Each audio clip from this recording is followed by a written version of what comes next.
What's up, guys? Welcome back to Newswave. The Switch Pro, Switch revision news and rumors and stuff have been kind of all over the place, especially at the beginning of part of this year where we're seeing the Digitimes talk about it, we're seeing analysts predict it, and now we're going to talk a bit about some of the information that's currently starting to really move around the internet when it comes to a Switch revision and possibly Volta, which was a bit surprising to me to hear being involved in this revision and kind of what that means, just so you can understand what's really going on out there and where it's all coming from. And then also, Sony's PlayStation 5 is set to be unveiled in the next couple of weeks from what we're hearing. And it looks like one of the big things that's going to go alongside of that may have actually just been put out there by a publisher in one of their financial reports. So we're going to go over all of that and more today, guys. As always, if you enjoy these videos, make sure that like button helps out a ton. I appreciate you guys been doing that quite a bit recently. It helps out. I appreciate it. And if you're new here, make sure you hit that subscribe button down below so you can stay up to date on all the gaming news going on in the gaming world. We're going to start today with Stardew Valley, which is an awesome indie game that most people should check out. In fact, it sounds like most people have checked it out because on their own page where it has more of the about and the press details and everything else about this game, at the bottom they seem to have updated it, and it has in history 10 million copies of Stardew Valley have now sold. Now they've put this game pretty much everywhere, but it started out as like one person making this game, and it's really exploded into what it is now, which I mean, it's an awesome game in the first place. Like, if you haven't played it, you probably should go at least check it out on one of the many systems. I mean, it's on the Vita, right? It's on like everything at this point. So most likely you have a system you can go check it out on. And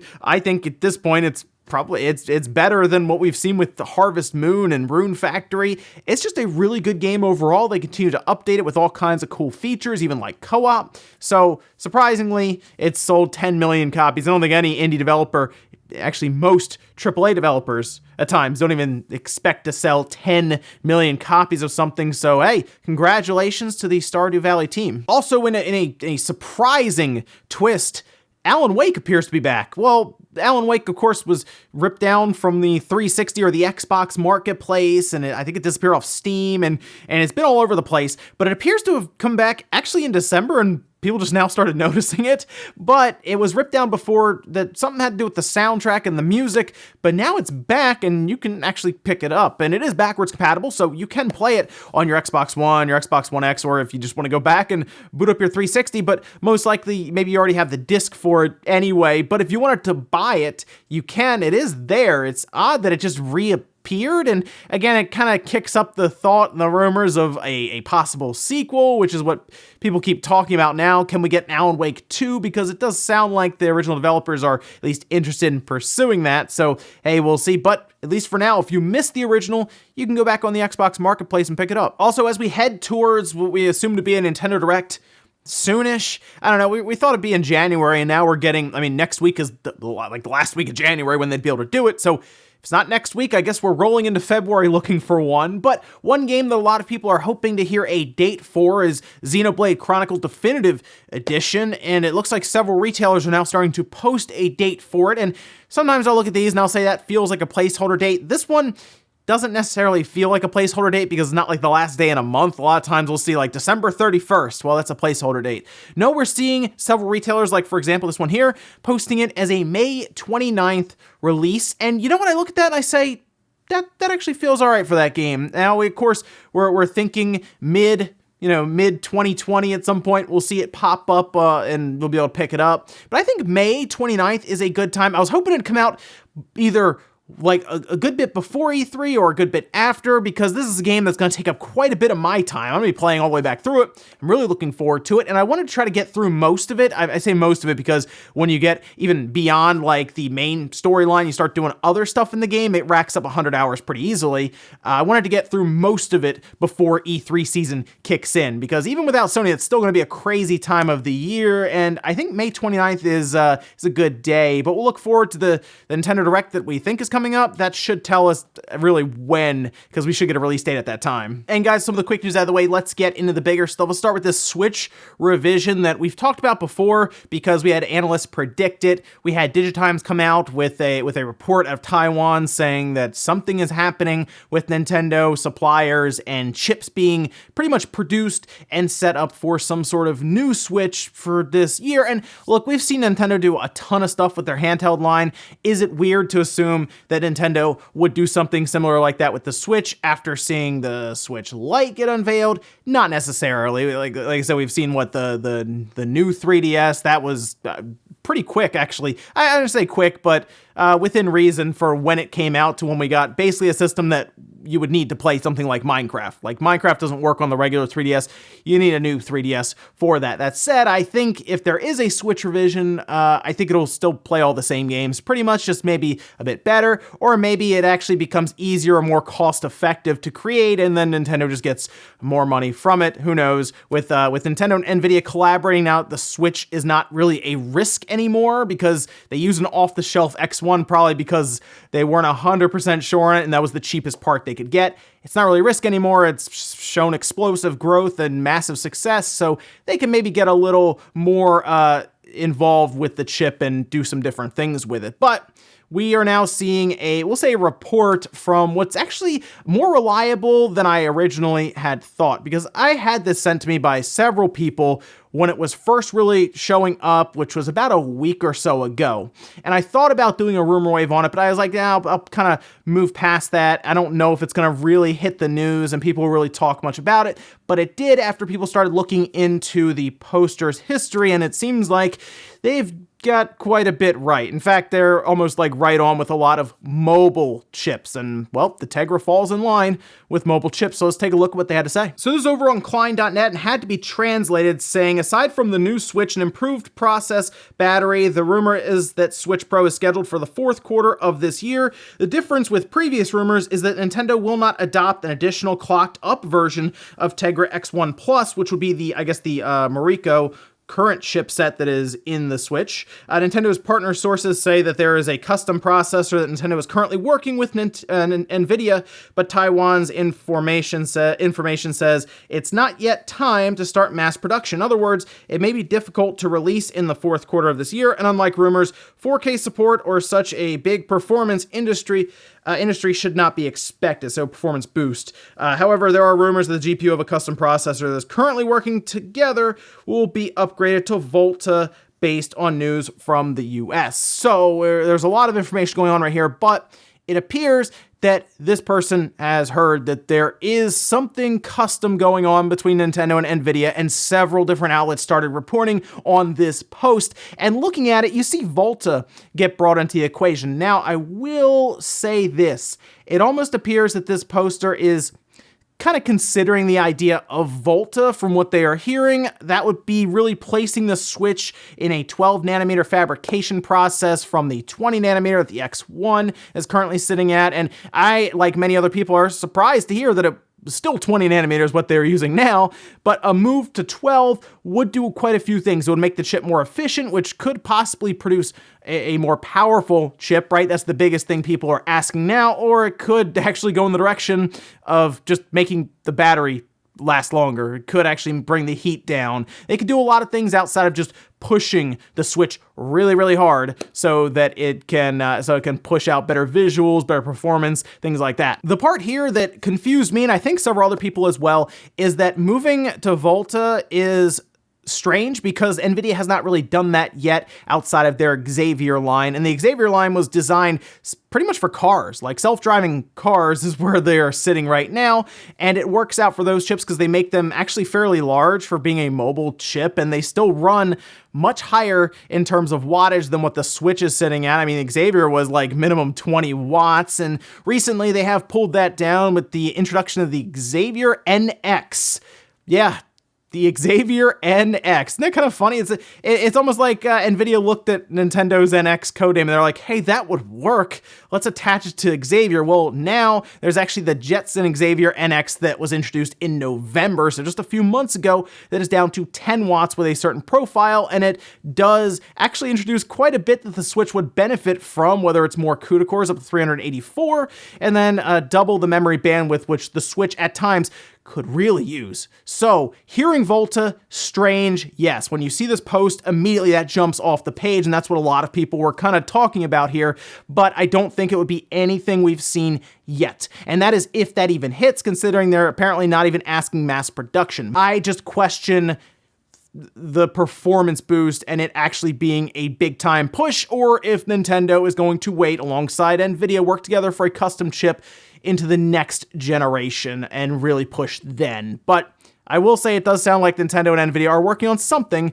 We'll just have to wait and see what it is. Next up, let's talk about something that sounds a bit more straightforward. This is from a publisher who's worked with VR games and talks about the PlayStation 5 and, well, the next PlayStation VR headset. I don't think it's shocking to hear that the market leader for VR would be creating another VR headset. Would it be shocking, though, to hear that the PlayStation 5's big secret weapon would be the PlayStation VR 2?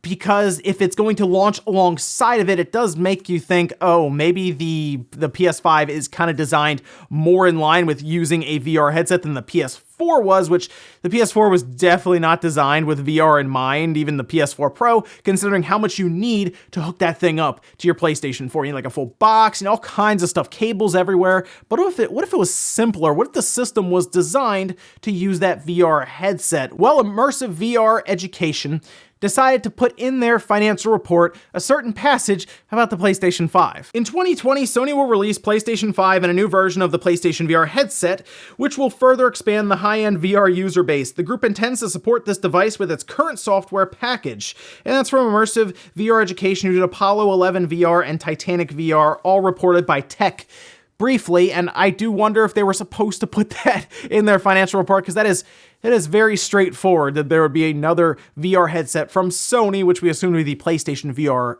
2, I guess, right? Maybe they'd like to just slap numbers on their stuff, so I wouldn't be shocked if it was that. Maybe it's the PlayStation VR Pro, considering the old one is supposed to also work with the PlayStation 5, so it's some sort of updated version there. But the PlayStation 5 having really more of an emphasis on VR might disappoint some people, but if Sony can break through and actually figure out how to make VR less cumbersome, right? I mean, the Oculus Quest kind of figured that out, and that's actually been selling really, really well. If Sony can figure it out and have it paired with their system, that would actually be very compelling.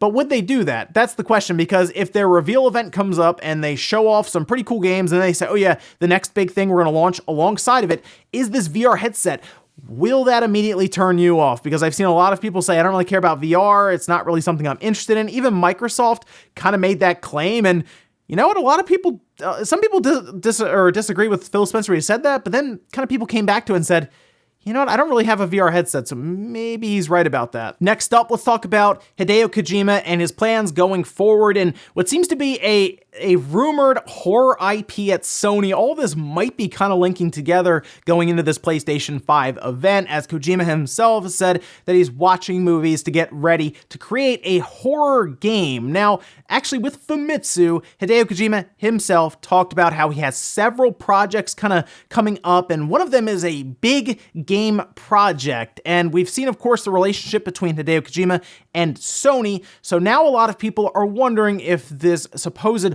horror game could be something that Kojima would be working alongside of Sony with, or maybe Kojima himself saying, hey, I made enough money from Death Stranding, and now I can create a game that I want, more independent from any company that would help fund it. Although it seemed like everything went fairly well with Death Stranding and Kojima and Sony, unless Sony isn't too happy with how that sold.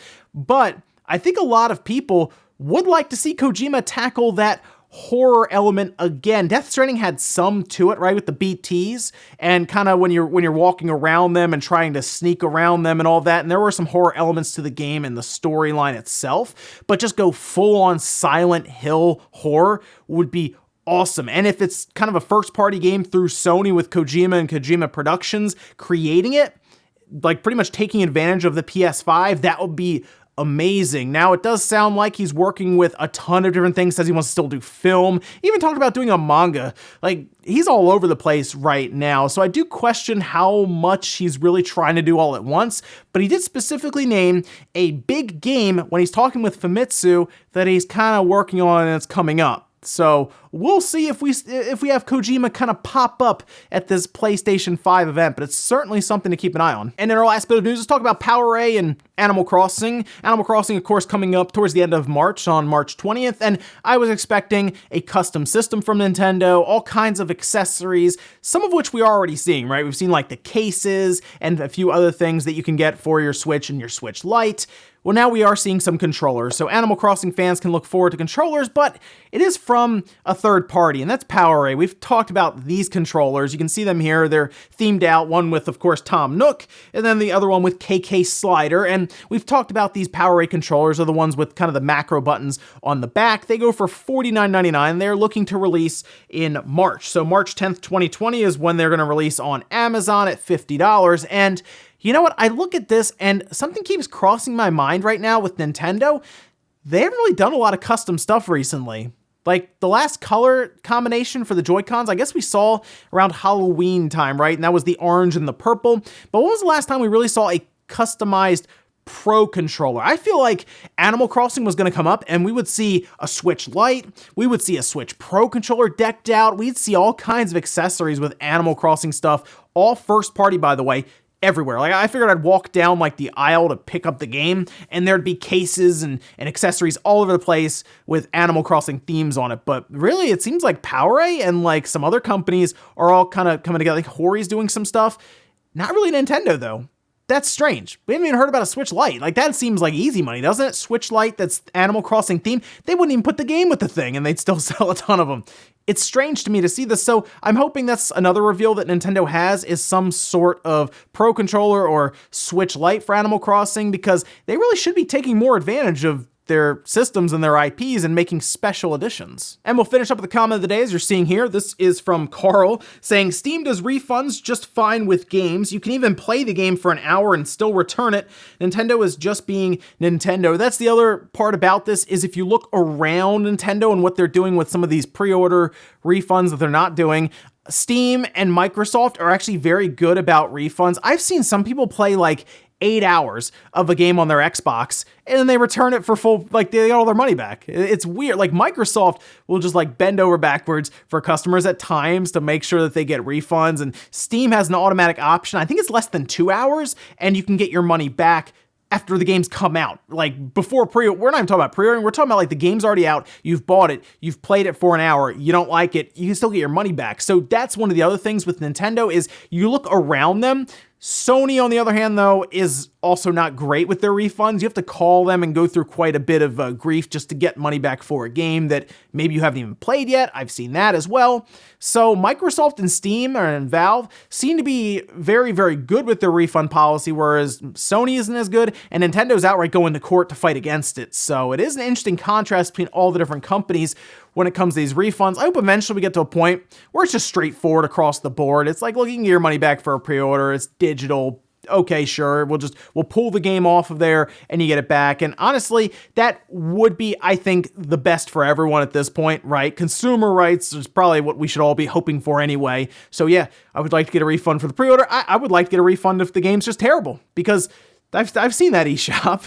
Ladies and gentlemen, that's going to do it here for Newswave. Enjoyed this video, guys, hit the like button, really helps out. If not, hit the dislike. Leave comments down below about everything we talked about today, whether it is Volta and a Switch revision. Mostly just wanted to bring it up here so we could talk about the idea of it and where the information was coming from, so you understood as it kind of popped up. Also, what do you think about the PlayStation VR 2? And would you like to see Animal Crossing? Will Nintendo push some of their accessories and their first-party stuff with Animal Crossing and more special edition?